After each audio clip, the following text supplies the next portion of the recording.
Praise the lord. ಕರ್ತನ ನಾಮಕ್ಕೆ ಸ್ತೋತ್ರವಾಗಲಿ. ಹಲ್ಲೆಲೂಯಾ. ನಾವು ಅನೇಕ ದಿನಗಳಿಂದ ಅನೇಕ ರೀತಿಯಾದ ವಿಡಿಯೋಗಳನ್ನ ನೋಡ್ತಾ ಇದ್ದೀವಿ.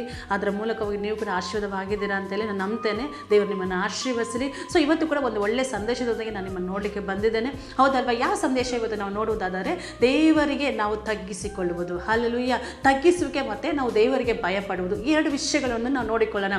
ನಾವು ಯಾವ ರೀತಿಯಾಗಿ ತಗ್ಗಿಸಿಕೊಂಡ್ರೆ ದೇವರ ಹೃದಯವನ್ನು ಮೆಚ್ಚಿಸಬಹುದು, ಯಾವ ರೀತಿಯಾಗಿ ದೇವರಿಗೆ ಭಯಪಟ್ಟರೆ ದೇವರ ಹೃದಯವನ್ನು ಮೆಚ್ಚಿಸಬಹುದು. ಯಾಕೆ ನಾವು ದೇವರ ಹೃದಯವನ್ನು ಮೆಚ್ಚಿಸಬೇಕು? ದೇವರ ಹೃದಯವನ್ನು ಮೆಚ್ಚಿಸಿದರೆ ಹೃದಯದ ಆಸೆ ನೆರವೇರಿಸುವ ಕರ್ತನು ನಮ್ಮ ಎಲ್ಲ ಅವಶ್ಯಕತೆ ಸಂಧಿಸುವವನಾಗಿದ್ದಾರೆ. ಹಲ್ಲೆಲೂಯಾ. ಸೊ ಇದರ ನಿಮಿತ್ತವಾಗಿ ನಾವು ದೇವರನ್ನ ಮೆಚ್ಚಿಸಬೇಕು. ದೇವರನ್ನ ಮೆಚ್ಚಿಸಬೇಕಂದ್ರೆ ಅದರಲ್ಲಿ ಯಾವ ಸ್ವಭಾವ ನಮ್ಮಲ್ಲಿ ತಡೆಯಾಗ್ತದೆ? ಮೊದಲನೇದಾಗಿ ಬಂದ್ಬಿಟ್ಟು ಅವಿದ್ಯತೆ, ಎರಡನೇದು ಬಂದ್ಬಿಟ್ಟು ದೇವರ ಮೇಲಿನ ಭಯ ಇಲ್ಲದೆ ಹೋಗೋದ್ರಿಂದ. ಹಲ್ಲೆಲೂಯಾ. ಈ ಅವಿದ್ಯತೆ ಭಯ ನಮ್ಮ ಜೊತೆಯಲ್ಲಿ ಯಾವ ಥರ ಕೆಲಸ ಮಾಡ್ತದೆ ನಾವು ಮೊದಲನೇದಾಗಿ ನೋಡಿಕೊಳ್ಳೋಣ. 2 ಅರಸ 5ನೇ ಅಧ್ಯಾಯದಲ್ಲಿ 1ನೇ ವಚನ ನಾವು ನೋಡಿಕೊಳ್ಳೋಣ. ಅರಾಮ್ಯರ ಅರಸನಿಗೆ ನಾಮಾನನೆಂಬ ಸೇನಾಧಿಪತಿ ಇದ್ದನು. ಯೆಹೋವನು ಇವನ ಮುಖಾಂತರವಾಗಿ ಅರಾಮ್ಯರಿಗೆ ಜಯವನ್ನು ಅನುಗ್ರಹಿಸಿದ್ದರಿಂದ ಅರಸನು ಇವನನ್ನು ಮಹಾಪುರುಷನೆಂದು ಸನ್ಮಾನ ಯೋಗ್ಯನೆಂದು ಎನಿಸುತ್ತಿದ್ದನು. ಆದರೆ ಪರಾಕ್ರಮಶಾಲಿಯಾಗಿದ್ದ ಇವನು ಕುಷ್ಠರೋಗಿಯಾಗಿದ್ದನು. ಹಲ್ಲೆಲೂಯಾ. ಇಲ್ಲಿ ಅರಾಮ್ಯರ ಅರಸನಿಗೆ ಒಂದು ರಾಜ ಇದ್ದಾನೆ, ಒಂದು ಸೇನಾಧಿಪತಿ ಇದ್ದಾನೆ. ಅವನು ಬಂದ್ಬಿಟ್ಟು ಎಲ್ಲ ಜಾಗದಲ್ಲಿ ಜಯವನ್ನು ತರುವವರಾಗಿದ್ರು, ಒಳ್ಳೆ ಸ್ಥಾನವಾಗಿದ್ರು, ಒಂದು ಘನತೆ ಉಳ್ಳವನಾಗಿದ್ರು, ರಾಜನ ಹತ್ರ ಒಂದು ಹೆಸರುವಾಸಿ ಉಳ್ಳವನಾಗಿದ್ನು, ಸೇನಾಧಿಪತಿ ಆಗಿದ್ದನು. ಆದರೆ ಅವನಿಗೊಂದು ಕೊರತೆ ಇತ್ತು, ಕುಷ್ಠರೋಗ ಇತ್ತು. ಆತನ ಹೆಸರು ನಾಮಾನು ಎಂಬುದಾಗಿ. ಹಲ್ಲೆಲೂಯಾ. ಸೊ ಇಲ್ಲಿ ನಾಮಾನಿಗೆ ಯಾವ ಥರ ರೋಗ ಇದೆ ಅಂದರೆ ಕುಷ್ಠರೋಗ ಇದೆ. ಯಾಕೆ ಇತ್ತು? ಆತನ ರಾಜನಾಗಿದ್ದನು, ಒಳ್ಳೆ ಸ್ಥಾನದಲ್ಲಿದ್ದನು, ಒಳ್ಳೆ ಘನತೆ ಗೌರವ ಇತ್ತು, ಎಲ್ಲ ಜಾಗದಲ್ಲಿ ಜಯವನ್ನು ಕಾಣ್ತಾ ಇದ್ನು. ಆದರೆ ದೇವರಲ್ಲಿ ಅವನ ಜೀವಿತದಲ್ಲಿ ಏನು ಇಟ್ಟಿದ್ರು ಅಂದರೆ ಒಂದು ಕೊರತೆನ ಇಟ್ಟಿದ್ರು. ಆ ಕೊರತೆನೇ ಕುಷ್ಠವಾಗಿತ್ತು. ಹಲ್ಲೆಲೂಯಾ. ಸೊ ಹೀಗೆ ನೀವು ಅದನ್ನು ಅದೇ ಅಧ್ಯಾಯವನ್ನು ನೀವು ಓದ್ಕೊಂಡು ಹೋಗೋದಾದರೆ ಅಲ್ಲಿ ಕೆಳಗಡೆ ಹಾಗೆ ಬರೆಯಲ್ಪಟ್ಟಿರುತ್ತೆ. ಒಂದು ಜಾಗದ ಅವ್ರಿಗೆ ಯುದ್ಧಕ್ಕೆ ಹೋದಾಗ ಇಸ್ರಾಯೇಲರನ್ನ ಒಂದು ಹುಡುಗಿನ ತಗೊಬಂದ್ಬಿಟ್ಟಿರ್ತಾರೆ ಕೆಲಸಕ್ಕಾಗಿ. ಅವ್ರ ಮನೇಲಿ ಕೆಲಸ ಮಾಡೋಂಥ ಒಂದು ಹುಡುಗಿ ಇರ್ತಾಳೆ. ಸೊ ಆ ಹುಡುಗಿ ಒಂದಿನ ಹೇಳ್ತಾಳೆ, ಒಂದು ವೇಳೆ ನಮ್ಮ ಊರಾಗಿದ್ದರೆ, ನಮ್ಮ ಇಸ್ರಾಯೇಲ್ ಆಗಿದ್ರೆ ನಿಮ್ಮ ರೋಗಕ್ಕೆ ಸ್ವಸ್ಥತೆ ಆಗ್ತಾ ಇತ್ತು, ನಿಮ್ಮ ರೋಗಕ್ಕೆ ಬಿಡುಗಡೆ ಆಗ್ತಾ ಇತ್ತು ಅಂತ ಆ ಹುಡುಗಿ ಹೇಳ್ತಾಳೆ. ಆಗ ನಾಮನಿಗೆ ಏನು ಅನಿಸ್ತು, ಹೌದಾ ಆ ಥರ ಒಂದು ಅತಿಶಯ ಉಂಟಾ, ಅದರ ನಡೆಯೋದು ಉಂಟಾ ಅಂತ ಹೇಳಿ ಏನು ಮಾಡ್ತಾನೆ, ಅದಕ್ಕೆ ಪ್ರಯತ್ನ ಪಡ್ತಾನೆ. ಅದಕ್ಕೆ ಏನೆಲ್ಲ ಪ್ರಯತ್ನ ಮಾಡಬೇಕು ಅದನ್ನು ಮಾಡ್ತಾರೆ. ಮಾಡಿ ಆದಾಗ ಇಸ್ರಾಯೇಲಿಗೆ ಹೋಗ್ತಾರೆ. ಸೊ ಹೋದಾಗ ಏನಾಗುತ್ತೆ ನಾವು ನೋಡಿಕೊಳ್ಳೋಣ. ಅದೇ ಅಧ್ಯಾಯದಲ್ಲಿ 9ನೇ ವಚನ ನಾವು ನೋಡಿಕೊಳ್ಳೋಣ. ನಾಮಾನನು ರಥಾಶ್ವಗಳೊಡನೆ ಎಲಿಷನ ಮನೆಗೆ ಹೋಗಿ ಬಾಗಿಲಿನ ಮುಂದೆ ನಿಂತನು. ಎಲಿಷಾನು ಅವನಿಗೆ, ಹೋಗಿ ಯೊರ್ದಾನ್ ಹೊಳೆಯಲ್ಲಿ 7 ಸಾರಿ ಸ್ನಾನ ಮಾಡು, ಆಗ ನಿನ್ನ ದೇಹ ಮುಂಚಿನಂತೆ ಆಗುವುದು, ನೀನು ಶುದ್ಧನಾಗುವಿ ಎಂದು ಹೇಳಿ ಕಳುಹಿಸಿದನು. ನಾಮಾನನು ಇದನ್ನು ಕೇಳಿ ಕೋಪಗೊಂಡು, ಇದೇನು ಅವನು ಹೀಗ ಹೊರಗೆ ಬಂದು ನಿಂತು ತನ್ನ ದೇವರಾದ ಯೆಹೋವನ ಹೆಸರು ಹೇಳಿ ಕುಷ್ಠದ ಮೇಲೆ ಕೈಯಾಡಿಸಿ ವಾಸಿ ಮಾಡುವನೆಂದು ನೆನೆಸಿದೆನು. ದಮಸ್ಕದ ಲಾಬಾನ ಪರಪರ್ ಎಂಬ ಹೊಳೆಗಳು ಇಸ್ರಾಯೇಲರ ಎಲ್ಲ ಹೊಳೆಗಳಿಗಿಂತ ಉತ್ತಮವಾಗಿವೆಯಲ್ಲವೇ? ಸ್ನಾನದಿಂದ ವಾಸಿ ಆಗಿದ್ದರೆ ನಾನು ಅವುಗಳಲ್ಲಿಯೇ ಸ್ನಾನ ಮಾಡಬಹುದಾಗಿತ್ತಲ್ಲವೇ ಎಂದು ಹೇಳಿ ಬಲು ಸಿಟ್ಟಿನಿಂದ ಹೊರಟಿ ಹೋದನು. ಹಲ್ಲೆಲೂಯಾ. ಇಲ್ಲ ಒಂದು ಚಿಕ್ಕ ಹುಡುಗಿ ಹೇಳ್ತು, ಏನಂತ ಹೇಳ್ತು, ಇಸ್ರಾಯೇಲಲ್ಲಿ ಪ್ರವಾದಿ ಇದ್ದಾರೆ, ಸ್ವಸ್ಥತೆ ಆಗ್ತದೆ ಅಂತ ಹೇಳಿದಾಗ ಅವನಿಗೊಂದು ನಂಬಿಕೆ ಬಂತು. ಇಸ್ರಾಯೇಲಲ್ಲಿ ಯಾರಿದ್ದಾರೆ? ಹಾಗಾದ್ರೆ ಎಲಿಷಾ ಅಂತ ಒಂದು ವ್ಯಕ್ತಿ ಇದ್ದಾರೆ, ಒಂದು ದೇವ ಸೇವಕರಿದ್ದಾರೆ, ಆತನ ಮೂಲಕ ಸ್ವಸ್ಥತೆ ಆಗುತ್ತೆ ಅಂತ ಹೇಳಿ ನಂಬಿಕೆಯಿಂದ ರಥಾಶ್ವಗಳ ಒಂದಿಗೆ ಬಂದ್ಬಿಟ್ಟು ಎಲಿಷಾನ ಮನೆ ಮುಂದೆ ಬಂದು ನಿಲ್ತಾ ಇದ್ದಾರೆ. ಎಲಿಷನ ಮನೆ ಮುಂದೆ ನಿಂತಾಗ ಅಲ್ಲಿ ಏನಾಗ್ತದೆ, ಎಲಿಷನ್ ಬರ್ತಾರೆ. ಎಲಿಷನ್ ಬಂದು ಹೇಳ್ತಾರೆ, ಹೋಗು ಯೊರ್ದಾನ್ ನದಿಯಲ್ಲಿ 7 ಸಾರಿ ಸ್ನಾನ ಮಾಡು, ನಿನಗೆ ಸ್ವಸ್ಥತೆ ಆಗುತ್ತೆ. ಆಗ ಆತನಿಗೊಂದು ಸಿಟ್ಟು. ಏನು ಸಿಟ್ಟು? ಎಷ್ಟೋ ಉತ್ತಮವಾದ ಹೊಳೆಗಳಿದೆ, ಅದಲ್ಲಿ ಹೋಗಿ ಒಂದು ವೇಳೆ ಸ್ನಾನ ಮಾಡೋದ್ರು ಆಗ್ಬೋದು. ಆದರೆ ಏನೇನು ನಾರ್ಮಲ್ ಆಗಿರೋ ಯೊರ್ದಾನ್ ಹೊಳೆಯನ್ನು ವಿಶೇಷವಾದ ಏನಲ್ಲ. ಯೊರ್ದಾನ್ ಹೊಳೆಯಲ್ಲಿ ಏನಾದರೂ ಒಂದು ಅದ್ಭುತಗಳು ಇಲ್ಲ. ಯಾಕಂದರೆ ಆಗಿನ ಕಾಲದಲ್ಲಿ ಒಂದಿತ್ತು, ಬೆತಾಸ್ತಾ ಕೊಳದಲ್ಲಿ ದೇವ ಪ್ರಸನ್ನತೆ ಬಂದಾಗ, ದೇವದೂತರು ಬಂದು ಅದನ್ನು ಅಲ್ಲಾಡಿಸಿದಾಗ ಅಲ್ಲಿ ಅದ್ಭುತಗಳಾಗುತ್ತೆ, ಸ್ವಸ್ಥತೆಗಳಾಗುತ್ತೆ ಅಂತ ಒಂದು ವಾಕ್ಯ ಇತ್ತು. ಸೊ ಆ ಥರ ಒಂದು ಕೊಲವಾಗಿದ್ದು ಕೂಡ ಒಂದು ವೇಳೆ ನಂಬ್ತಾ ಇದ್ರೇನು ಆ ನಾಮಾನನು.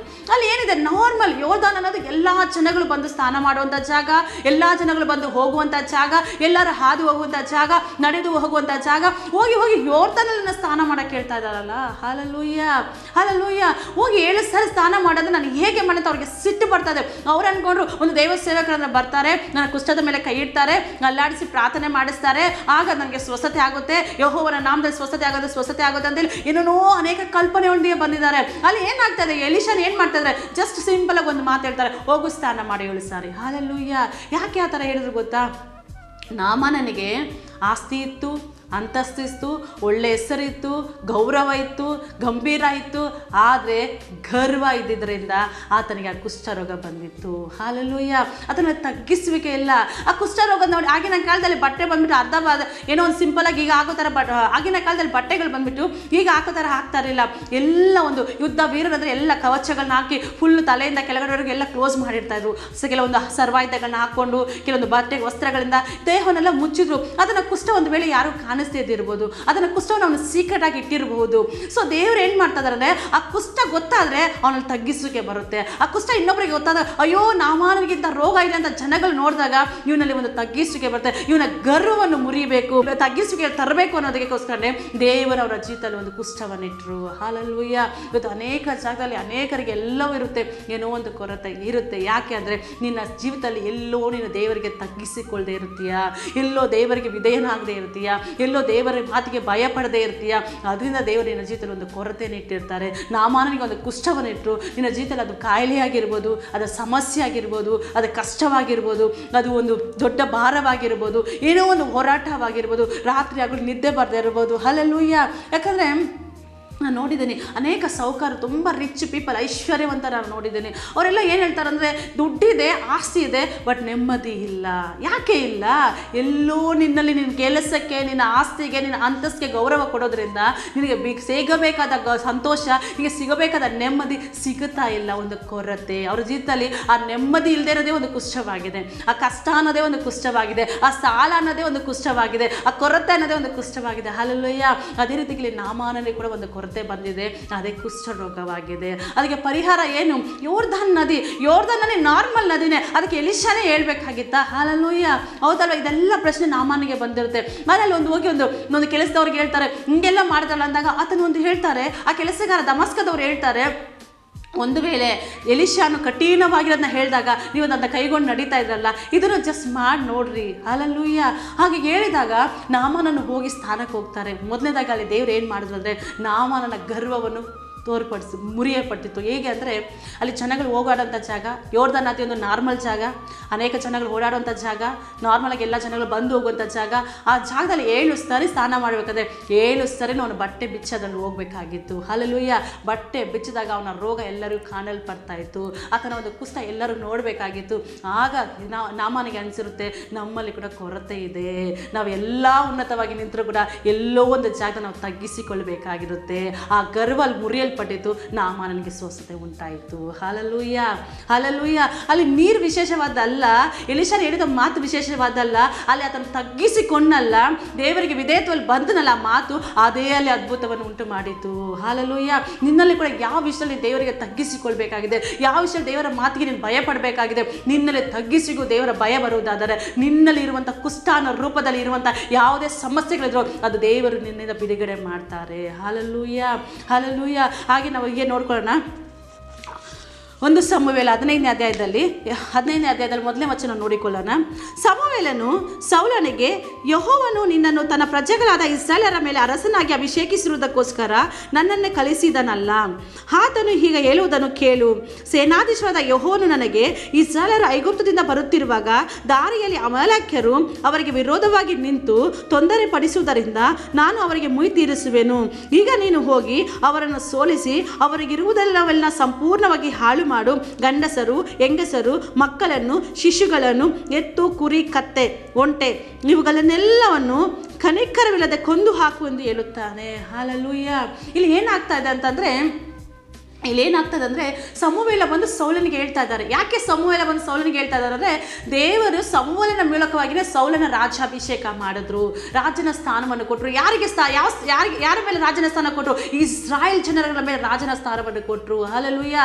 ದೇವರು ತನ್ನ ಪ್ರಜೆಗಳಿಗೆ ರಾಜನಾಗಿ ನೇಮಿಸಿದ್ರು. ಸೊ ಇಲ್ಲಿ ಸೌಲನಿಗೆ ಒಂದು ಕಟ್ಟಳೆನ ದೇವರು ಇಡ್ತಾ ಇದ್ದಾರೆ. ಯಾರ ಮೂಲಕ? ಸಮುವೇಲನ ಮೂಲಕವಾಗಿ. ಅಲ್ಲಿ ಹೋಗು, ಅಮಾಲೇಕ್ಯರು ಬರ್ತಾರೆ, ಅವರಲ್ಲಿ ಹೆಂಗಸರು, ಗಂಡಸರು, ಮಕ್ಕಳು, ಶಿಶುಗಳು, ಕೆತ್ತು, ಕುರಿ, ಕತ್ತೆ ಒಂಟೆ ಪ್ರತಿ ಒಂದನ್ನು ಕನಿಕರಲ್ಲದೆ ಕೊಂದಾಕು, ಎಲ್ಲವನ್ನು ಸರ್ವನಾಶ ಮಾಡಕ್ಕೆ ಹೇಳ್ತಾ ಇದ್ದಾರೆ. ಯಾಕಂದ್ರೆ ಅಲ್ಲಿ ದೇವರು ಒಂದು ಕಟ್ಟಳೆನ ಇಡ್ತಾ ಇದ್ದಾರೆ. ಆ ಮಾತಿಗೆ ಸೌಲನ ವಿಧೇಯನಾಗಬೇಕಾಗಿದೆ. ಹಲ್ಲೆಲೂಯಾ. ಅಲ್ಲಿ ಹೇಳಿದಾಗ ಏನಾಗ್ತದೆ, ಸೌಲನ ಏನ್ ಮಾಡ್ತಾ ಇದ್ದಾರೆ, ಯಾಕಂದ್ರೆ ರಾಜನಿಗೆ ದೇವರು ಕೊಟ್ಟಂತ ಕಟ್ಟಳೆ ಮಾಡಲೇಬೇಕು. ಈಗ ದೇವರು ಒಂದು ಕಟ್ಟಳೆನ ಕೊಟ್ಟಿದ್ದಾರೆ, ಏನಂತ, ಅಮಾಲೇಕನ ಕನಿಕರವಾದ ಎಲ್ಲರನ್ನು ಸರ್ವನಾಶ ಮಾಡಬೇಕು ಅಂತೇಳಿ, ಎಲ್ಲವನ್ನು ಕೊಂದಾಕ್ಬೇಕು ಅಂತೇಳಿ. ಸೊ ಏನ್ ಮಾಡ್ತಾ ಇದ್ದಾರೆ ಸೌಲನು, ನಾವು 8ನೇ ವಚನ ನೋಡಿಕೊಳ್ಳೋಣ. ಅವರು ಅರಸನಾದ ಆಗಾನನ್ನು ಸಜೀವಿಯಾಗಿ ಹಿಡಿದು ಎಲ್ಲ ಜನರನ್ನು ಕತ್ತಿಯಿಂದ ಸಂಹರಿಸಿದನು. ಸೌಲನು ಇಸ್ರಾಯೇಲರು ಆಗಾನನ್ನು ಮೇಲ್ಛರದ ಕುರಿ ದನಗಳನ್ನು, ಕುರಿ ಮರಿಗಳನ್ನು, ಕೊಪ್ಪಿದ ಪಶುಗಳನ್ನು, ಶ್ರೇಷ್ಠವಾದ ಎಲ್ಲ ಪದಾರ್ಥಗಳನ್ನು ನಾಶ ಮಾಡ ಮನಸ್ಸಿಲ್ಲದೆ ಉಳಿಸಿ ಪ್ರಯೋಜನವಿಲ್ಲದಂಥ ಹೀನವಾದವುಗಳನ್ನು ನಾಶ ಮಾಡಿಬಿಟ್ಟರು. ಹಲ್ಲೆಲೂಯಾ. ಇಲ್ಲಿ ದೇವರು ಏನಂತ ಹೇಳಿ ಕಳಿಸಿದ್ರು, ಸೌಲನಿಗೆ ಹೋಗಿ ಅಲ್ಲಿ ಅಮಾಲೇಕರಲ್ಲಿ ಗಂಡಸರು, ಹೆಂಗಸರು, ಮಕ್ಕಳು, ಶಿಶುಗಳು, ಕತ್ತೆ, ಕುರಿ, ಎತ್ತು, ಒಂಟೆ ಪ್ರತಿ ಒಂದನ್ನು ಕನಿಕರವಿಲ್ಲದೆ ಸಾಯಿಸು ಅಂತ ಹೇಳಿದ್ರು. ಹಲ್ಲೆಲೂಯಾ. ಅಲ್ಲಿ ಮಕ್ಕಳು ದೇವರು ಬಿಟ್ಟಿಲ್ಲ, ಶಿಶುಗಳನ್ನು ಬಿಟ್ಟಿಲ್ಲ, ಹುಟ್ಟಿದ ಮಕ್ಕಳನ್ನು ಬಿಟ್ಟಿಲ್ಲ, ಎಲ್ಲರನ್ನೂ ನಾಶ ಮಾಡು ಅಂತ ಹೇಳಿದ್ದಾರೆ. ಆದರೆ ಇಲ್ಲಿ ಸೌಲನ ಏನು ಮಾಡ್ತಾ ಇದ್ದಾರೆ ಅಂದರೆ, ಅಲ್ಲಿ ಹೋದಾಗ ಸೌಲನ ದೇವರ ಮಾತು ವಿಧೇಯರಾಗಬೇಕಲ್ವಾ. ಆದರೆ ಸೌಲನಲ್ಲಿ ಏನು ಮಾಡ್ತಾ ಇದ್ದಾರೆ ಅಂದರೆ, ಹೀನವಾದದೆಲ್ಲ ನಾಶ ಮಾಡಿ ಚೆನ್ನಾಗಿರೋದನ್ನೆಲ್ಲ ತಗೊಳ್ತಾ ಇದ್ದಾರೆ. ಹಲ್ಲೆಲೂಯಾ. ಅಲ್ಲಿ ಹೀನವಾದ ಯಾವುದು, ಕುಂಟವಾದದ್ದು, ಕುರುಡಾದದ್ದು, ಕೈ ಮುರಿದಿದ್ದು, ಕಾಲು ಮುರಿದಿದ್ದು, ಏನಕ್ಕೆ ಉಪಯೋಗಕ್ಕೆ ಬಾರದೇ ಇರೋದು, ಉಪಯೋಗಕ್ಕೆ ಇಲ್ಲದೆ ಇರೋದು ಅಂಥದ್ದೆಲ್ಲ ನಾಶ ಮಾಡಿ ಚೆನ್ನಾಗಿರೋದೆಲ್ಲ ತಗೊಂಬರ್ತಾ ಇದ್ದಾರೆ. ಹಲ್ಲೆಲೂಯಾ. ಅರೆ ದೇವ್ರಂತ ಏನಂತಂದ್ರು, ಎಲ್ಲವನ್ನು ಕನಿಕರವಿಲ್ಲದೆ ಹಾಳು ಮಾಡಬೇಕು ಅಂತೇಳಿ. ಹಲ್ಲೆಲೂಯಾ. ಅರೆ ಇಲ್ಲಿ ಸೌಲನ ಏನು ಮಾಡ್ತಾ ಇದ್ದಾರೆ ಅಂದರೆ, ದೇವರ ಮಾತಿಗೆ ತಗ್ಗಿಸಿಕೊಂಡಿಲ್ಲ, ತನ್ನ ಶರೀರಕದ ಆಸೆಗೆ ತಗ್ಗಿಸಿಕೊಳ್ತಾ ಇದ್ದಾರೆ. ತನ್ನ ತಲೆಯದ ಆಸೆಗೆ ತನ್ನ ಒಪ್ಪಿಸಿಕೊಡ್ತಾ ಇದ್ದಾರೆ. ದೇವರ ಮಾತಿನ ಭಯ ಹೋಯ್ತು, ದೇವರ ಮಾತಿನ ತಗ್ಗಿಸಿಕೆ ಹೋಯ್ತು, ದೇವರ ಮಾತಿಗೆ ತಗ್ಗಿಸ್ಕೋಬೇಕು ಅನ್ನೋ ಆಲೋಚನೆ ಹೋಯ್ತು. ಆತನಿಗೆ ಏನಾಯ್ತು ಅಂದರೆ, ತನ್ನ ಕಣ್ಣಿನ ಮೂಲಕ ನೋಡಿದ್ದಕ್ಕೆ ಆಸೆಗೆ ಒಳಗಾಗಿ ದೇವರಿಗೆ ಅವಿದ್ಯನಾದನು. ಹಲ್ಲೆಲೂಯಾ. ಅಲ್ಲಿ ಕೊಪ್ಪಿದ್ದದನು, ಚೆನ್ನಾಗಿರೋದನ್ನು, ವಿಶೇಷವಾದ ಎಲ್ಲವನ್ನು ತಗೊಳ್ತಾ ಇದ್ದಾರೆ. ಅರೆ ಅಲ್ಲಿ ಸೌಲನ ಹೇಳುವಂಥ ಉತ್ತರ ಏನಾಗಿದೆ ಗೊತ್ತಾ, ದೇವರೇ ಇದೆಲ್ಲ ಏಸು ದೇವರಿಗೆ, ಹಲ್ಲೆಲೂಯಾ, ಇದೆಲ್ಲ ನಮ್ಮ ದೇವರ ಆಲಯಕ್ಕೆ, ಇದೆಲ್ಲ ದೇವರಿಗಾಗಿ ತಂದಿದ್ದೇನೆ. ಹಲ್ಲೆಲೂಯಾ. ಇವತ್ತು ನಾವು ಅನೇಕ ರೀತಿಯಲ್ಲಿ ಅನೇಕ ಕಾರಣಗಳು ಹೇಳ್ತೀವಿ. ಸಭೆಯಲ್ಲಿ ಹೀಗೆ ಮಾಡಿ ಹಾಗೆ ಮಾಡಿದ ಸಭಾ ಸೇವಕರು ಹೇಳಿದಾಗ, ಅಯ್ಯೋ ಹೀಗೆ ಮಾಡಿದ್ರೆ ಪಾಸ್ಟರ್ ಸಭೆಯಲ್ಲಿ ಆತ್ಮಗಳು ಹೋಗ್ಬಿಡ್ತಾರೆ, ಪಾಸ್ಟರ್ ಹೀಗೆ ಮಾಡಿದ್ರೆ ಸಭೆಯಲ್ಲಿ ಆತ್ಮಗಳು ಬರೋದಿಲ್ಲ, ಪಾಸ್ಟರ್ ಹೀಗೆ ಮಾಡಿದ್ರೆ ಸಭೆಗಳಿಗೆ ಎಟ್ಟೆ ಹೆಸರು ಬರುತ್ತೆ ಪಾಸ್ಟರ್. ನಾನಾ ರೀತಿಯಾಗಿ ಸಭೆ ಮೇಲೇನೆ ಅಪವಾದಗಳು. ಇವತ್ತು ನಿನಗೆ ಸಭಾ ಪಾಲಕರು ಒಂದು ಕೆಲಸ ಹೇಳ್ತಾ ಇದ್ದಾರೆ, ಅದನ್ನು ನೀನು ತಗ್ಗಿಸಿಕೊಂಡು ಮಾಡಬೇಕು. ಹಲ್ಲೆಲೂಯಾ. ನಿನಗೆ ಕೊಟ್ಟವರು ಯಾರು? ಹೌದಲ್ವ, ಸಮುವೇಲನು ತಾನೇ ಸೌಲನ ರಾಜನಾಗಿ ಮಾಡಿದ್ರು, ಸಮುವೇಲನ ತಾನಾಗಿ ಬಂದು ಮಾಡಿದ್ರ? ಇಲ್ಲ, ದೇವರ ಮಾತಿಗೆ ವಿಧೇಯನಾಗಿ ಸಮುವೇಲನ ಸೌಲನ ರಾಜನಾಗಿ ಮಾಡಿದ್ರು. ಇವತ್ತು ಒಂದು ಸಭಾ ಪಾಲಕರು ನಿನಗೆ ಒಂದು ಕೆಲಸ ಹೇಳ್ತಾ ಇದ್ದಾರೆ ಅಂದರೆ, ಅದು ದೇವರು ಅವರ ಮೂಲಕ ನಿನಗೆ ಮಾಡಿಸ್ತಾ ಇರೋದು. ಹಲ್ಲೆಲೂಯಾ. ಒಂದು ಚಿಕ್ಕ ಕೆಲಸ ಆಗಿರೋ, ದೊಡ್ಡ ಕೆಲಸ ಆಗಿರಿ, ನಿನ್ನ ಮೇಲಿರುವಂಥ ಸೇವಕರು ನಿನಗೊಂದು ಮಾತನ್ನು ಹೇಳಿದಾಗ ನೀವು ತಗ್ಗಿಸಿಕೊಂಡು ಮಾಡುವವರಾಗಿರಬೇಕು. ಇವತ್ತು ಅನೇಕ ಜಾಗದಲ್ಲಿ ನಾವು ಅದೇ ರೀತಿಯಾಗಿ ಅವಿದ್ಯರಾಗಿ ನಡೀತಾ ಇದ್ದೇವೆ. ಮನುಷ್ಯರಿಗೆ ಯಾಕೆ ನಾವು ತಗ್ಗಿಸ್ಕೋಬೇಕು, ಪಾಸ್ಟರ್ಗೆ ಯಾಕೆ ನಾವು ತಗ್ಗಿಸ್ಕೋಬೇಕು, ಸಭೆಗಳಿಗೆ ಯಾಕೆ ನಾವು ತಗ್ಗಿಸ್ಕೋಬೇಕು? ದೇವರು ನನಗೆ ಬಂದು ಹೇಳಿ, ದೇವರು ಬಂದು ಎಲ್ಲರ ಹತ್ರ ಮಾತಾಡಲ್ಲ. ದೇವರು ತನ್ನ ಸೇವಕರ ಮೂಲಕವಾಗಿಯೇ ಮಾತನಾಡೋದು, ತನ್ನ ಸೇವಕರ ಮೂಲಕವಾಗಿಯೇ ಎಚ್ಚರಿಕೆ ಪಡಿಸೋದು. ದೇವರು ತನ್ನ ಸೇವಕರ ಮೂಲಕವಾಗಿ ತನ್ನ ಕೆಲಸವನ್ನು ಮಾಡಲಿಕ್ಕೆ ಇಷ್ಟಪಡ್ತಾರೆ. ಹಲ್ಲೆಲೂಯಾ. ಆದರೆ ಇಲ್ಲಿ ಸೌಲನ್ ಏನೇಂತ ಹೇಳ್ತಾ ಇದ್ದಾರೆ, ದೇವರಿಗಾಗಿ ತಂದೆ, ದೇವರಿಗಾಗಿ ಮಾಡಿದೆ. ಇವತ್ತು ಅನೇಕ ಕ್ರೈಸ್ತರು ಕೂಡ ಇದೇ ರೀತಿಯಾಗಿ ಹೇಳ್ತಾರೆ, ದೇವರಿಗಾಗಿ ದೇವರಿಗಾಗಿ ದೇವರಿಗಾಗಿ, ನಾಳೆಗಾಗಿ, ನಾಳಿನ ಭವಿಷ್ಯಕ್ಕಾಗಿ ಅಂತ ಹೇಳ್ತಾನೆ ಇರ್ತಾರೆ. ಇವತ್ತೇನಾದ್ರೂ ಮಾಡಿ ಅಂತಂದ್ರೆ, ದೇವರು ಕೊಟ್ಟಂತ ಸ್ಥಾನ ಏನಕ್ಕೆ, ದೇವರು ಕೊಟ್ಟಂತ ರಾಜನ ಸ್ಥಾನ ಏನಕ್ಕೆ? ಇಸ್ರಾಯೇಲ್ ಮಕ್ಕಳನ್ನು ಕಾಪಾಡುವುದಕ್ಕೋಸ್ಕರ, ಇಸ್ರಾಯೇಲ್ ಮಕ್ಕಳಿಗೆ ಜಯವನ್ನು ಕೊಡುವುದಕ್ಕೋಸ್ಕರ, ಇಸ್ರಾಯೇಲರಲ್ಲಿ ದೇವರು ಜಯವನ್ನು ಕಳಿಸುವುದಕ್ಕೋಸ್ಕರ. ಹಲ್ಲೆಲೂಯಾ. ಆದರೆ ಸೌಲನು ಏನ್ ಮಾಡ್ತಾ ಇದ್ದಾರೆ? ತನ್ನ ಸ್ವಂತ ಕಾರ್ಯಗಳನ್ನ ಮಾಡ್ತಾ ಇದ್ದಾರೆ, ತನ್ನ ಸ್ವಂತ ಇಚ್ಛೆನ ನೆರವೇರಿಸ್ತಾ ಇದ್ದಾರೆ, ಸ್ವಂತ ಆಲೋಚನೆ ಪ್ರಕಾರ ನಡೀತಾ ಇದ್ದಾರೆ. ಆದರೆ ದೇವರು ಅದರಲ್ಲಿ ಏನಂತ ಹೇಳ್ತಾ ಇದ್ದಾರೆ ಅಂದರೆ, 10ನೇ ವಚನದಲ್ಲಿ ನೋಡುವುದಾದರೆ, ಯೆಹೋವನು ಸಮುವೇಲನಿಗೆ ಸೌಲನನ್ನು ಅರಸನಾಗಿ ಮಾಡಿದ್ದಕ್ಕೆ ಈಗ ಪಶ್ಚಾತ್ತಾಪ ಪಡುತ್ತೇನೆ, ಅವನು ನನ್ನನ್ನು ಬಿಟ್ಟನು, ನನ್ನ ಆಜ್ಞೆಗಳು ನೆರವೇರಿಸುವುದಿಲ್ಲ ಎಂದು ಹೇಳಲು ಸಮುವೇಲನು ಕೋಪಗೊಂಡು ರಾತ್ರಿಯೆಲ್ಲ ಆತನಿಗೆ ಮೊರೆ ಇಟ್ಟನು. ಹಲ್ಲೆಲೂಯಾ. ಇಲ್ಲಿ ದೇವರು ಬಂದು ಹೇಳ್ತಾ ಇದ್ದಾರೆ ಸಮುವೇಲ ಹತ್ರ, ಸಮುವೇಲೇ ನಾನು ತುಂಬ ಪಶ್ಚಾತ್ತಾಪ ಪಡ್ತಾ ಇದ್ದೀನಿ, ನನ್ನ ಹೃದಯಕ್ಕೆ ಗಾಯ ಆಗ್ತದೆ. ಯಾಕೆ ಅಂದರೆ ಸೌಲನ ರಾಜನಾಗಿ ಮಾಡಿದ್ದೆ ಯಾಕೆ? ಇವ್ನು ನನ್ನ ಮಾತಿಗೆ ವಿಧೇಯನಾಗ್ತಾನೆ, ಇವ್ನು ನನ್ನ ಕೆಲಸವನ್ನು ಮಾಡ್ತಾನೆ, ನನ್ನ ಜನರಿಗೆ ನಾನು ಇಷ್ಟಪಟ್ಟಿದ್ದ ಮಾಡ್ತಾರೆ ಎಂಬುದಾಗಿ ನಂಬಿಕೆಯಲ್ಲಿ ಈತನ ಸ್ಥಾನ ಕೊಟ್ಟೆ, ಆದರೆ ಈತನ ನನ್ನ ಹೃದಯವನ್ನು ಗಾಯಪಡಿಸ್ಬಿಟ್ರು, ಈತನ ಹೃದಯವನ್ನು ಮೆಚ್ಚಿಸಿಲ್ಲ. ಇವತ್ತು ಆತನ ರಾಜನಾಗಿ ಮಾಡೋಕ್ಕೆ ನಾನು ವೇದನೆ ಪಡ್ತಾ ಇದ್ದೀನಿ. ಹಾಲೆಲೂಯ. ಇವತ್ತು ದೇವರು ತನ್ನ ಮಕ್ಕಳಾಗಿ ನಮ್ಮನ್ನು ಆಯ್ಕೆ ಮಾಡ್ಕೊಂಡಿದ್ದಾರೆ. ಇವತ್ತು ದೇವರ ಮಕ್ಕಳಾಗಿ ಆಯ್ಕೆ ಮಾಡ್ಕೊಂಡಿದ್ದ ನಿಮಿತ್ತವಾಗಿ ದೇವರು ಸಂತೋಷ ಪಡ್ತಾ ಇದ್ದಾರಾ? ದೇವರ ಹೃದಯ ನಾವು ಮೆಚ್ಚಿಸ್ತಾ ಇದ್ದೀವ? ಹಾಲೆಲೂಯ. ಅನೇಕ ಜಾಗದಲ್ಲಿ ಈ ಕಾರ್ಯಗಳು ನಾವು ಮಾಡ್ತಾ ಇಲ್ಲ. ಯಾಕೆ ಅಂದರೆ ನಮ್ಮ ಸ್ವಂತ ಆಲೋಚನೆ, ಸ್ವಂತ ಬುದ್ಧಿ, ಸ್ವಂತ ವಿಷಯಗಳು, ಕಣ್ಣಿನ ಆಸೆಗಳು, ಲೋಕದ ಆಸೆಗಳು, ನಮ್ಮ ಪರಿಸ್ಥಿತಿಗಳು. ಹಾಲೆಲೂಯ. ಇವತ್ತು ದೇವರು ನಿನಗೊಂದು ಒಳ್ಳೆ ಸ್ಥಾನವನ್ನು ಕೊಟ್ಟಿರ್ತಾರೆ, ಒಳ್ಳೆ ಉನ್ನತವಾದ ಪೊಸಿಷನ್ ನಿಲ್ಲಿಸಿರ್ತಾರೆ. ಯಾಕೆ? ಈ ಸ್ಥಾನದ ನಿಮಿತ್ತವಾಗಿ ನೀನು ದೇವರ ರಾಜ್ಯವನ್ನು ಕಟ್ಟುತ್ತೀಯಾ? ಈ ಕೆಲಸದ ನಿಮಿತ್ತವಾಗಿ ದೇವರ ನಾಮಕ್ಕೆ ಮಹಿಮೆಯನ್ನು ತರ್ತೀಯಾ? ಈ ಸ್ಥಾನದ ನಿಮಿತ್ತವಾಗಿ ದೇವರ ಕೆಲಸಕ್ಕೆ ಅನೇಕ ಆತ್ಮಗಳನ್ನು ಸೇರಿಸ್ತೀಯಾ? ದೇವರ ರಾಜ್ಯಕ್ಕೆ ಆತ್ಮಗಳನ್ನು ಸೇರಿಸ್ತೀಯ? ದೇವರ ಒಂದು ಉದ್ದೇಶ ಕೊಟ್ಟು ನಿನಗೊಂದು ಸ್ಥಾನವನ್ನು ಕೊಟ್ಟಿರ್ತಾರೆ. ಆದರೆ ನೀನು ಆ ಸ್ಥಾನವನ್ನು ಇಟ್ಟು ನೀನು ಏನು ಮಾಡ್ತಾ ಇದೀಯಾ? ಅನೇಕರಿಗೆ ಒಂದು ಒಳ್ಳೆ ಕೆಲಸವನ್ನು ಕೊಟ್ಟಿರ್ಬೋದು, ಒಳ್ಳೆ ಒಂದು ಪೊಸಿಷನ್ನ ಕೊಟ್ಟಿರ್ತಾರೆ. ಯಾಕೆಂದರೆ ಇದರ ನಿಮಿತ್ತವಾಗಿ ಸಭೆಯನ್ನು ಈತನ ಕಟ್ಟಬಹುದು ಅಂತ ನಂಬಿಕೆಯಲ್ಲಿ. ಆದರೆ ನಾವೇನು ಮಾಡ್ತಾ ಇದ್ದೀವಿ? ಇವತ್ತು ನಾವು ಸಂಪಾದಿಸೋ ಸಂಪಾದನೆ ನಾಳೆ ನನ್ನ ಮಕ್ಕಳಿಗೆ, ನನ್ನ ಭವಿಷ್ಯಕ್ಕೆ, ನನ್ನ ಹೆಂಡತಿಗೆ ಇವತ್ತು ಬಂದ ರೀಸನ್ ಹೇಳೋದೆ ಅಂತ ಹೇಳ್ತಾರೆ. ಅಂದರೆ ಸಿಸ್ಟರ್, ಇವತ್ತು ನಾವು ನಾಳೆ ಭವಿಷ್ಯ ಬಗ್ಗೆ ನೋಡಬೇಕಲ್ಲ. ಒಂದು ವೇಳೆ ನಾನು ಸತ್ತೋಗ್ಬಿಟ್ರೆ ನನ್ನ ಹೆಂಡತಿ ಮಕ್ಕಳನ್ನ ಯಾರು ನೋಡ್ತಾರೆ? ಅವ್ರಿಗೆ ಬೇಕಲ್ವಾ ಸಿಸ್ಟರ್? ಅಲ್ಲಿ ಸೌಲನ ಹೇಳಿದ್ನಲ್ಲ, ಒಂದು ವೇಳೆ ಇದೆಲ್ಲ ಯಾಕೆ ತಂದೆ ಅಂದರೆ ಇದು ನನ್ನ ದೇವರಿಗೆ ಬೇಕಲ್ವಾ? ಕೊಬ್ಬಿದ್ದೆಲ್ಲ ಬೇಕಲ್ವಾ? ದೇವರಿಗೆ ಬೇಕಂದ್ರೆ ದೇವರು ಹೇಳಿ ಕಳಿಸ್ತಾ ಇದ್ರು. ಹಾಲೆಲೂಯ.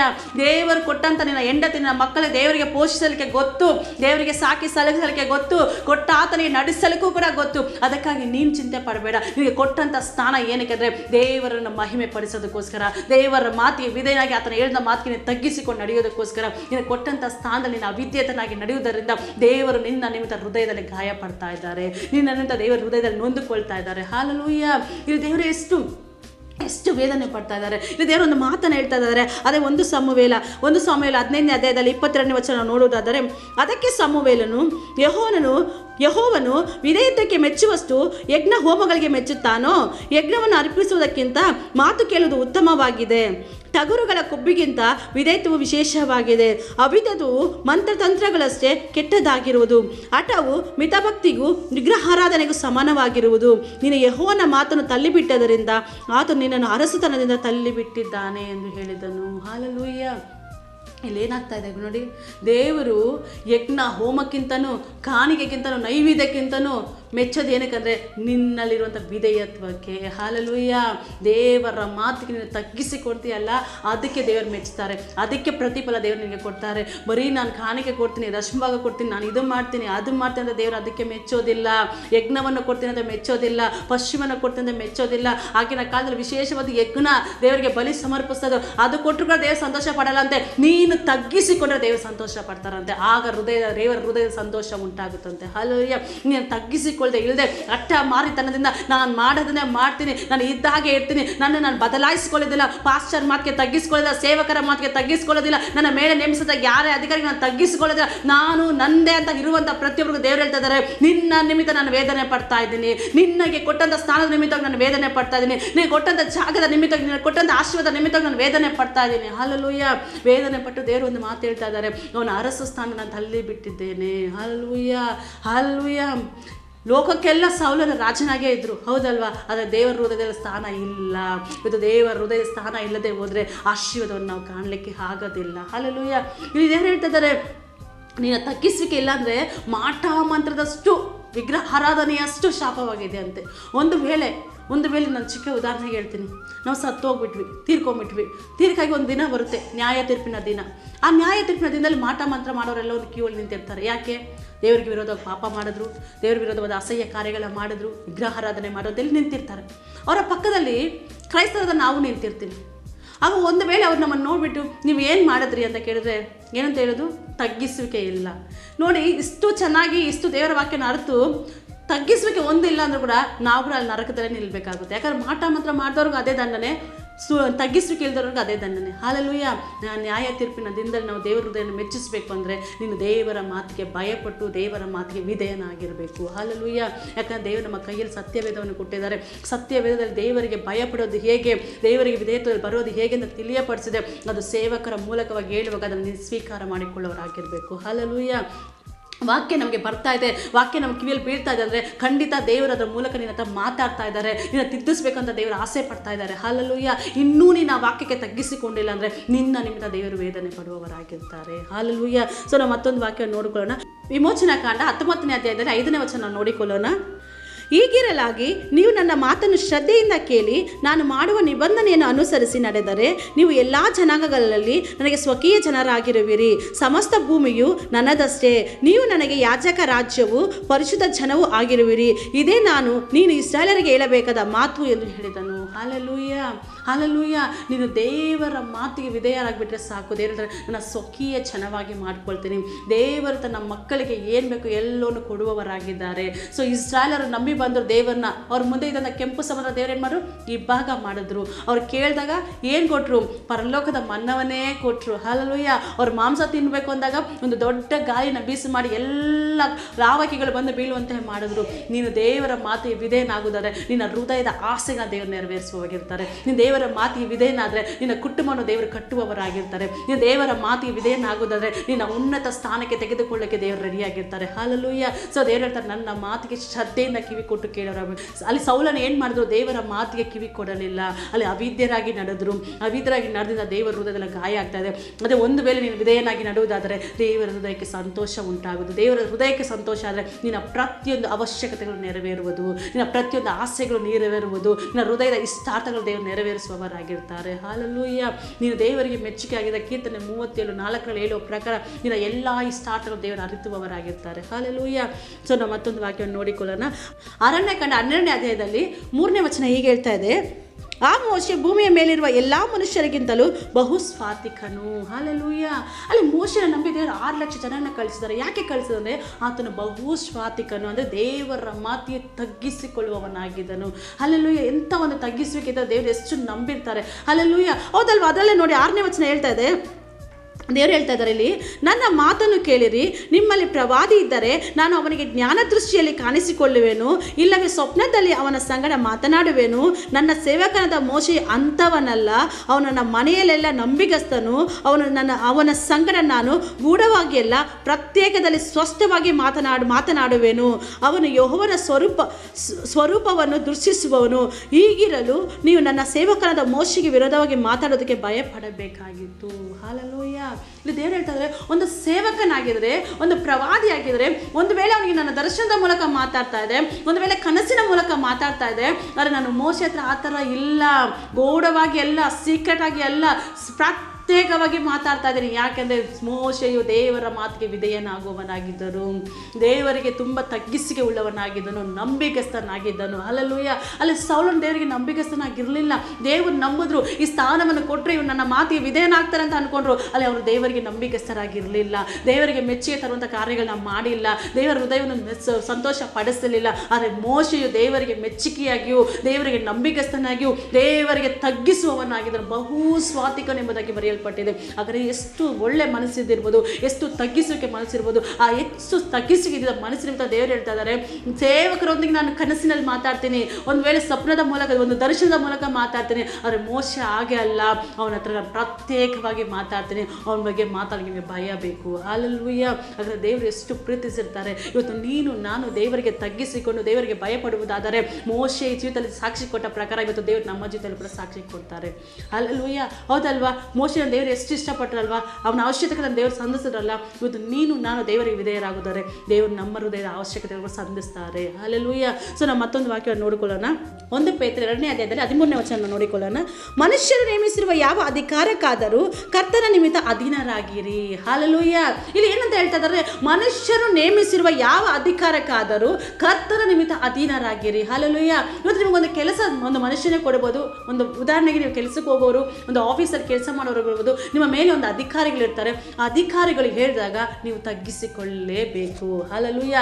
ನಿಮ್ಮ ಮೇಲೆ ಒಂದು ಲೀಡರ್ ಇದ್ದಾರೆ ಅಂದರೆ ಅವ್ರು ಹೇಳಿದಾಗ ನೀವು ತಗ್ಗಿಸಿಕೊಳ್ಳಲೇಬೇಕು. ಯಾಕಂದರೆ ದೇವರು ಹೇಳ್ತಾ ಇದ್ದಾರೆ, ಮನುಷ್ಯರ ನಿಮಿತ್ತ ಅಲ್ಲ, ಕರ್ತನ ನಿಮಿತ್ತ ನೀವು ಅಧೀನಕ್ಕೆ ಬನ್ನಿರಿ. ಹಲ್ಲೆಲೂಯಾ. ಇವತ್ತು ನಿನ್ನ ಮೇಲೆ ಒಂದು ಲೀಡರ್ನ ನೇಮಿಸಿದ್ದಾರೆ, ನಿನ್ನ ಮೇಲೆ ಒಂದು ದೊಡ್ಡ ಅಧಿಕಾರಿನ ನೇಮಿಸಿದ್ದಾರೆ, ನಿನ್ನ ಮೇಲೆ ಒಂದು ಸಭಾ ಸೇವಕರ ಪಾಲಕರನ್ನ ಇಟ್ಟಿದ್ದಾರೆ ಅಂದರೆ ಅದು ನೇಮಿಸಿರೋದು ಯಾರು? ದೇವರು. ಹಲ್ಲೆಲೂಯಾ. ಸೌಲನಿಗೆ ಸಮೂಹನ ನೇಮಿಸಿದ್ರು, ತಿಳಿಯಪಡಿಸಿದ್ರು. ಯಾಕೆ? ದೇವರ ಸಂವಾದನ ಮೂಲಕವಾಗಿ ಸೌಲನಿಗೆ ತಿಳಿಯಪಡಿಸಿದ್ರು. ಇಲ್ಲಿ ನಿನ್ನ ಮೇಲೆ ಒಂದು ಅಧಿಕಾರಿ ನೇಮಿಸಿದ ದೇವರು ಹೇಳ್ತಾ ಇದ್ದಾರೆ, ನೀನು ಅವರಿಗೆ ನೀನು ಅಧೀನನಾಗಲೇಬೇಕು. ಅದು ಸರಿನೋ ಅದು ತಪ್ಪೋ, ನಿನಗಾಗಿ ನೇಮಿಸಿದವರಿಗೆ ನೀನು ಅಧೀನರಾಗಬೇಕು. ಒಂದು ವೇಳೆ ಆ ನಿನ್ನ ಮೇಲೆ ನೇಮಿಸಿದಂಥ ಸೇವಕರು, ನಿನ್ನ ಮೇಲೆ ನೇಮಿಸಿದ ಅಧಿಕಾರಿ ಸರಿ ಇಲ್ಲ ಅಂದರೆ, ನೀನು ಕರೆಕ್ಟ್ ಆಗಿದ್ರೆ ಅಧಿಕಾರಿನ ದೇವರು ಬದಲಾಯಿಸ್ತಾರೆ. ಹಲ್ಲೆಲೂಯಾ. ಒಂದು ವೇಳೆ ಅಧಿಕಾರಿ ಕರೆಕ್ಟ್ ಆಗಿದ್ದು ನೀನು ಸರಿ ಇಲ್ಲ ಅಂದರೆ ದೇವರ ಕೋಪಕ್ಕೆ ನೀನು ಗುರಿ ಆಗ್ತೀಯಾ. ನಿನ್ನನ್ನು ದೇವರು ತೆಗೆದಾಕಿ ಅದೇ ಜಾಗದಲ್ಲಿ ಇನ್ನೊಂದು ಜನಾಂಗವನ್ನು ಎಬ್ಬಿಸೋ ದೇವರಿಗೆ ದೊಡ್ಡ ವಿಷಯ ಅಲ್ಲ. ಒಂದು ಜಾಗದಲ್ಲಿ ಮೋಶೆ ಹೇಳ್ತಾರೆ, ಮೋಶೆಯೇ ಇಸ್ರಾಯೇಲ್ ಜನರ ಮಾತಿಗೆ ಎಷ್ಟು ಅವಿಧೇಯರಾಗಿ ನಡ್ಕೊಳ್ತಾ ಇದ್ದಾರೆ, ನಾನು ಎಷ್ಟು ಅದ್ಭುತ ಮಾಡಿ ಇವ್ರು ನಂಬ್ತಾ ಇಲ್ಲ, ಎಷ್ಟು ಮಾಡಿ ಇದೇ ವಿರೋಧವಾಗಿ ನಡೀತಾ ಇದ್ದಾರೆ, ಇವರು ಮಾಡಿದ್ರೆ ಇವನ್ನ ಈಗಲೇ ನಾನು ಸರ್ವನಾಶ ಮಾಡಿ ನಿನ್ನ ಮೂಲಕವೇ ಹೊಸ ಜನಾಂಗವನ್ನು ಎಬ್ಬಿಸ್ತೀನಿ ಅಂತ ದೇವರು ಹೇಳ್ತಾರೆ. ಇವತ್ತು ದೇವರಿಗೆ ಸಾಧ್ಯನಾ? ಅಸಾಧ್ಯನಾ? ದೇವರಿಗೆ ಸಾಧ್ಯ. ದೇವರು ಮನಸ್ಸು ಮಾಡಿ ಕಲ್ಲಿಂದ ಕೂಡ ಮನುಷ್ಯನ ಸೃಷ್ಟಿ ಮಾಡಲಿಕ್ಕೆ ಸಾಧ್ಯ. ಹಾಗಾದರೆ ದೇವರು ನಿನ್ನ ಜೀವಿತದಲ್ಲಿ ನಿನ್ನ ಸ್ಥಾನವನ್ನು ತೆಗೆದು ಇನ್ನೊಂದು ಸ್ಥಾನವನ್ನು ಕೊಡಲಿಕ್ಕೂ ಸಾಧ್ಯ, ಆ ಜಾಗದಲ್ಲಿ ಇನ್ನೊಂದು ರಾಜನ ತರಲಿಕ್ಕೂ ಸಾಧ್ಯ. ಹೌದಲ್ವಾ? ಸಮುವೇಲ್ ಸೌಲನ್ನು ಹೋಗಿದ್ದ ಜಾಗ ದೇವರು ಬಿಟ್ಟಿಲ್ಲ, ಅದಕ್ಕಿಂತ ಅಭಿಷೇಕ ಉಳ್ಳಂತ ದಾವೀದನನ್ನ ಕರ್ಕೊಂಬಂದ್ರು. ಹಲ್ಲೆಲೂಯಾ. ಸೌಲನ 1000 ಜನರ ಕೊಂದರು, ದಾವೀದನು 10,000 ಕೊಂದನು ಅಂತ ಬರೆಯಲ್ಪಟ್ಟಿದೆ. ಹಲ್ಲೆಲೂಯಾ. ಇವತ್ತು ನಿನಗೆ ಕೊಟ್ಟಂಥ ಸ್ಥಾನದಲ್ಲಿ ನೀನು ವಿಧೇಯನಾಗಿ ಬಂದಿಲ್ಲ ಅಂದರೆ, ನಿನಗೆ ಕೊಟ್ಟಂಥ ಸ್ಥಾನದಲ್ಲಿ ನೀನು ಅಧೀನರ ಆಗಿಲ್ಲ ಅಂದರೆ, ಆ ಜಾಗದಲ್ಲಿ ನಿನ್ನನ್ನು ಕೆಡವಿ ದೇವರು ಇನ್ನೊಬ್ಬರನ್ನ ಕರ್ಕೊಂಡ್ಬಂದು ನಿಲ್ಲಿಸ್ತಾರೆ. ಹಲ್ಲೆಲೂಯಾ. ಸೊ 1 ಪೇತ್ರ ಅದೇ 2ನೇ ಅಧ್ಯಾಯದಲ್ಲಿ 18ನೇ ವಚನ ನಾವು ನೋಡಿಕೊಳ್ಳೋಣ. ಸೇವಕರೇ, ನಿಮ್ಮ ಯಜಮಾನರಿಗೆ ಪೂರ್ಣ ಭಯದಿಂದ ಅಧೀನರಾಗಿರಿ. ಒಳ್ಳೆಯವರು, ಸ್ವಾತಿಕರು ಆಗಿರುವವರಿಗೆ ಮಾತ್ರವಲ್ಲದೆ ವಕ್ರ ಬುದ್ಧಿ ಉಳ್ಳವರಿಗೂ ವಿಧೇಯರಾಗಿರಿ. ಹಲ್ಲೆಲೂಯಾ. ಇಲ್ಲಿ ವಾಕ್ಯ ಬರೆಯಲ್ಪಟ್ಟಿದೆ, ಒಳ್ಳೆಯವರು, ಸ್ವಾತಿಕರು, ಒಳ್ಳೆಯವರು, ಅವರಿಗೆ ಮಾತ್ರ ನೀವು ವಿಧೇಯರಾಗೋದಲ್ಲ. ಕೆಲವರು ಬಂದು ಮತ್ತೆ ಆರ್ಗ್ಯೂ ಮಾಡ್ತಾರೆ ಅಂತ, ನಾವು ಅವ್ರು ಕೆಟ್ಟವರಾಗಿದ್ದಾರೆ, ಅವ್ರಿಗೆಲ್ಲ ನಾವು ತಗ್ಗಿಸ್ಕೊಂಡು ಹೋಗೋಕ್ಕಾಗಲ್ಲ, ಅವ್ರಿಗೆ ಸುಳ್ಳು ಮಾತಾಡ್ತಾರೆ, ಅವ್ರಿಗೆಲ್ಲ ನಾವು ತಗ್ಗಿಸ್ಕೊಂಡು ಹೋಗೋಕ್ಕಾಗಲ್ಲ, ಅವ್ರು ಸರಿ ಇಲ್ಲ, ಆ ಸೇವಕರು ಸರಿ ಇಲ್ಲ, ನಮ್ಮ ಮೇಲೆ ನೇಮಿಸೋದು ಅಧಿಕಾರಿ ಸರಿ ಅಂತ ನಾವು ಹೇಳ್ಬೋದು. ಆದರೆ ದೇವರು ಹೇಳ್ತಾರೆ, ಅವರು ಒಳ್ಳೆಯವರು, ಸ್ವಾತಿಕರಿಗೆ ಮಾತ್ರ ಅಲ್ಲ, ವಕ್ರ ಬುದ್ಧಿಯುಳ್ಳವರು ನೀನು ತಗ್ಗಿಸ್ಕೊಂಡು ಹೋಗಲೇಬೇಕು. ಯಾಕಂದರೆ ಆ ಸ್ಥಾನದಲ್ಲಿ ದೇವರು ನಿನ್ನ ಇಟ್ಟಿದ್ದಾರೆ. ಹಲ್ಲೆಲೂಯಾ. ಇವತ್ತು ನಾವು ಇರುವಂಥ ಸ್ಥಾನದಲ್ಲಿ ಕಾಪಾಡಿಕೊಳ್ಳುವುದಾದರೆ ದೇವರ ಹೃದಯವನ್ನು ಮೆಚ್ಚಿಸುವಂಥ ಮಕ್ಕಳಾಗಿರ್ತೀವಿ. ನಮ್ಮಲ್ಲಿ ಮೊದಲನೇದಾಗಿ ತಗ್ಗಿಸಿ ಬರಬೇಕು, ಎರಡನೇದಾಗಿ ದೇವರ ಮಾತಿಗೆ ವಿಧೇಯರಾಗಬೇಕು, ಮೂರನೇದು ಒಂದು ದೇವರ ಭಯ ನಮ್ಮಲ್ಲಿ ಇರಬೇಕು. ಹಲ್ಲೆಲೂಯಾ. ಈ 3 ಇದ್ದರೆ ಸಾಕು, ದೇವರ ಹೃದಯ ಮೆಚ್ಚುವಂಥ ಮಕ್ಕಳಾಗಿರ್ತೇವೆ, ದೇವರ ಹೃದಯ ಆಸೆಯನ್ನು ನೆರವೇರಿಸುವಂಥ ಮಕ್ಕಳಾಗಿರ್ತೀವಿ. ಯಾವಾಗ ದೇವರ ಹೃದಯವನ್ನು ಹೃದಯದ ಆಸೆಗೆ ನೆರವೇರಿಸುವ ಮಕ್ಕಳಾದರೆ ದೇವರು ನಮ್ಮ ಹೃದಯದ ಆಸೆಗಳನ್ನು ನೆರವೇರಿಸ್ತಾರೆ. ಹಲ್ಲೆಲೂಯಾ. ಕೀರ್ತನೆ 37:4 ಪ್ರಕಾರ ನಮ್ಮ ಪ್ರತಿಯೊಂದು ಹೃದಯದ ಇಷ್ಟಾರ್ಥವನ್ನು ದೇವರು ನೆರವೇರಿಸುವವರಾಗಿರ್ತಾರೆ. ಹಲ್ಲೆಲೂಯಾ. ನಾವಿತ್ತು ಒಪ್ಪಿಸಿಕೊಳ್ಳೋಣ. ಎಲ್ಲೆಲ್ಲಿ ಅವಿಧೇಯತೆಯಲ್ಲಿ, ಎಲ್ಲೆಲ್ಲಿ ಹಠಮಾರಿತನದಲ್ಲಿ, ಎಲ್ಲೆಲ್ಲಿ ತಗ್ಗಿಸಿಕೊಳ್ಳದೆ ದೇವರ ಮಾತಿಗೆ ವಿಧೇಯರಾಗದೆ ನಾನು ನಂದು, ನನ್ನ ಕುಟುಂಬ, ನನ್ನ ಸಮಸ್ಯೆ, ನನ್ನ ವಿಷಯ ಅಂತ ನಾವು ನೋಡ್ಕೊಂಡಿದ್ವು, ಅದರಿಂದ ನಾವು ಹೊರಬರೋಣ ಈ ಸಮಯದಲ್ಲಿ. ಹಲ್ಲೆಲೂಯಾ. ಸೊ ನಾವು ಕಣ್ಗಳನ್ನ ಮುಚ್ಚಿ ನಾವು ಈ ಸಮಯದಲ್ಲಿ ಪ್ರಾರ್ಥನೆ ಮಾಡಿಕೊಳ್ಳುವ. Thank you holy spirit of God. ಕರ್ತನೇ ನಿನಗೆ ಸ್ತೋತ್ರ ಅಪ್ಪ. ಇದು ಸ್ವಾಮಿ ನೋಡುವಂಥ ಪ್ರತಿಯೊಬ್ಬರಲ್ಲೂ ಕರ್ತನೆ ರಾಜ, ಎಲ್ಲ ಹಠಮಾರಿತನಗಳು ಏಸು ನಮ್ಮ ತೆಗೆದಾಕಲ್ಪಡಲಿ ಕರ್ತನೆ, ಎಲ್ಲ ಅವಿಧೇಯತೆಗಳು ಏಸು ಪ್ರಸಾದ ತೆಗೆದಾಕಲ್ಪಡಲಿ ರಾಜ. ಇನ್ನು ಪರಲೋಕದ ಒಂದು ಬಲವಾದ ಪ್ರಸನ್ನ ಅವರ ಜೀವಿತದಲ್ಲಿ ಬಿಡುಗಡೆ ಆಗಲಿ ಕರ್ತನೆ ಸ್ವಾಮಿ. ಎಲ್ಲೆಲ್ಲಿ ಸ್ವಾಮಿ ರಾಜ ಅಪ್ಪ ನಿನ್ನ ಹೃದಯದಲ್ಲಿ ಗಾಯ ಆಗುವಂತೆ ಮಾಡಿದ ಎಲ್ಲ ಕಾರ್ಯಗಳಿಗೆ ಕ್ಷಮಾಪಣೆ ಕೇಳ್ತಾ ಇದ್ದ ರಾಜ, ಪ್ರಾಪ್ತಿಯೊಬ್ಬನ ಮುಟ್ಟು ಕ್ಷಮಿಸು ಸ್ವಾಮಿ ರಾಜ ಕರ್ತನೆ. ಅಪ್ಪ ನಿನ್ನ ಆಶೀರ್ವಾದ ಹೊಂದಿಕೊಳ್ಳಿಕ್ಕೆ ತಡೆಯಾಗಿರುವಂಥ ಅವಿಧೇಯತೆಯು ಅಪ್ಪ ಕರ್ತನೆ, ದೇವರ ಮೇಲೆ ಭಯ ಇಲ್ಲದೆ ಜೀವಿಸ್ತಾರಂಥ ಜೀವಿತವು ಏಸು ನಮ್ಮ ಪ್ರತಿಯೊಬ್ಬರ ಜೀವಿತ ಬಿಟ್ಟು ಹೊರಗಡೆ ಕರ್ತನೆ ಸ್ವಾಮಿ ರಾಜ. ಅಪ್ಪ ತಗ್ಗಿಸಬೇಕು ಅಪ್ಪ, ಭಯವು ಕರ್ತನೆ ಅಪ್ಪ, ದೇವರ ಮೇಲೆ ನಂಬಿಕೆಯು ಕರ್ತನೆ, ಪ್ರೀತಿಯು ಏಸು ನಮ್ಮ ಪ್ರತಿಯೊಬ್ಬರಿಗೂ ಉಂಟಾಗಲಿ ರಾಜ. ಇದರ ನಿಮಿತ್ತವಾಗಿ ರಾಜ ಯಾರೆಲ್ಲ ಜೀವಿತದಲ್ಲಿ ಕರ್ತನೆ ಸೈತಾನನು ಕರ್ತನೆ ಬೇಡವಾದ ವಿಷಯಗಳು ಅಪ್ಪ, ಬೇಡವಾದ ಕಾರ್ಯಗಳು ತಂದಾಕಿದ್ದನು, ಅದೆಲ್ಲ ಕಾರ್ಯಗಳು, ಕ್ರಿಯೆಗಳು, ಬಲಗಳು ಏಸು ನಮ್ಮ ಮುರಿಯಲ್ಪಡಲಿ ರಾಜ ಕರ್ತನೆ. ನೋಡುವಂಥ ಪ್ರತಿಯೊಬ್ಬರಿಗೂ ಬಿಡುಗಡೆ ಆಗ್ಲಿಕ್ಕತ್ತನೆ, ನೋಡುವಂಥ ಪ್ರತಿಯೊಬ್ಬರ ಚಿತ್ತಲ್ಲಿ ಬಂಧನಗಳು, ಬೇಡಿಗಳು ಮುರಿಯಲ್ಪಡಿ. ಈ ಹಠಮಾರಿತನದಿಂದಲೂ ತಗ್ಗಿಸುವಿಕೆ ಇಲ್ಲದ ತನದಲ್ಲೂ ಕರ್ತನೆ ಸ್ವಾಮಿ ಹಾಕಿದಂಥ ಎಲ್ಲ ಸೈತಾನ ಕ್ರಿಯೆಗಳು, ಪ್ಲಾನ್ಗಳು ಏಸು ನಮ್ಮದಲ್ಲಿ ಮುರಿಯಲ್ಪಡಲಿ ಕರ್ತನೆ ಸ್ವಾಮಿ. ನೋಡುವಂಥ ಪ್ರತಿಯೊಬ್ಬನ ಆಶೀರ್ವದಿಸು, ಬಲಪಡಿಸು. ಏಸು ಕ್ರಿಸ್ತ ನಮ್ಮಲ್ಲಿ ಪ್ರಾರ್ಥಿಸಿ ಬೇಡಿ ಹೊಂದಿದ್ದೇವೆ ತಂದೆ ರಾಜನೇ. ಆಮೇನ್ ಆಮೇನ್. ಹಲ್ಲೆಲೂಯಾ. ಸೊ ಇವತ್ತು ನಮಗೆ ಗೊತ್ತಾಯ್ತಲ್ವಾ, ತಗ್ಗಿಸುವಿಕೆ ಇಲ್ಲದಿದ್ದರೆ ದೇವರ ಹೃದಯವನ್ನು ಮೆಚ್ಚಿಸೋಕ್ಕಾಗೋದಿಲ್ಲ, ದೇವರ ಮೇಲೆ ಭಯ ಇಲ್ಲದಿದ್ದರೆ ದೇವರ ಹೃದಯವನ್ನು ಸಂತೋಷಪಡಿಸೋಕ್ಕಾಗೋದಿಲ್ಲ. ಸೊ ದೇವರ ಹೃದಯವನ್ನು ಸಂತೋಷಪಟ್ಬಿಟ್ರೆ ಎಲ್ಲ ಆಶೀರ್ವಾದ ನಾವು ಹೊಂದ್ಕೋಬೋದು. ದೇವರ ಹೃದಯಕ್ಕೆ ಮೆಚ್ಚುಗೆಗೆ ನಡ್ಕೊಂಡ್ಬಿಟ್ರೆ ದೇವರ ದೃಷ್ಟಿ ನಾವು ವಿಶೇಷವಾಗಿ ಇರ್ತೀವಿ. ಹಲ್ಲೆಲೂಯಾ. ವಿಶೇಷವಾಗಿದ್ದರೆ ಸಾಕು, ನಮ್ಮ ಎಲ್ಲ ಆಸೆ ಆಕಾಂಕ್ಷೆಗಳು ನೆರವೇರ್ಪಡುತ್ತೆ. ಸೊ ಹೌದಲ್ವಾ ದೇವ ಮಕ್ಕಳೇ, ನಾವು ಇವತ್ತು ಅದಕ್ಕಿಂತ ನಾವು ಪ್ರಯಾಸ ಪಡೋಣ, ದೇವರಲ್ಲಿ ಒಪ್ಪಿಸಿಕೊಂಡ ಸ್ವಾಮಿ ಬೇಡವಾದ ಸ್ವಭಾವ ಎಲ್ಲಿ ನಾನು ತಗ್ಗಿಸುವಿಕೆ ಇಲ್ಲದೆ ಇದನ್ನು ನಾನು ಬದಲಾಯಿಸು ಅಂತ ನಾವು ಪ್ರಾರ್ಥನೆ ಮಾಡೋಣ. ದೇವರು ನಮಗೆ ಬಿಡುಗಡೆ ಕೊಡುವವರಾಗಿದ್ದಾರೆ. ಸೊ ಈ ಪ್ರಾರ್ಥನೆ ಇಲ್ಲಿಗೆ ಬಿಡಬೇಡಿ, ಪ್ರತಿದಿನ ನಿಮ್ಮ ಪ್ರಾರ್ಥನೆ ಮಾಡಿರಿ. ನನ್ನ ಸ್ವಭಾವಗಳನ್ನ ಬದಲಾಯಿಸು, ನಾನು ತಗ್ಗಿಸುವಿಕೆನ ಕೊಡುತ್ತಾ ನೀವು ಪ್ರಾರ್ಥನೆ ಮಾಡೋದಾದರೆ ಖಂಡಿತವಾಗಿ ಅದರ ಪ್ರತಿಫಲ ನೀವು ಕಾಣ್ತೀರಾ. ದೇವರು ನಿಮ್ಮನ್ನು ಆಶೀರ್ವದಿಸಲಿ. God bless you.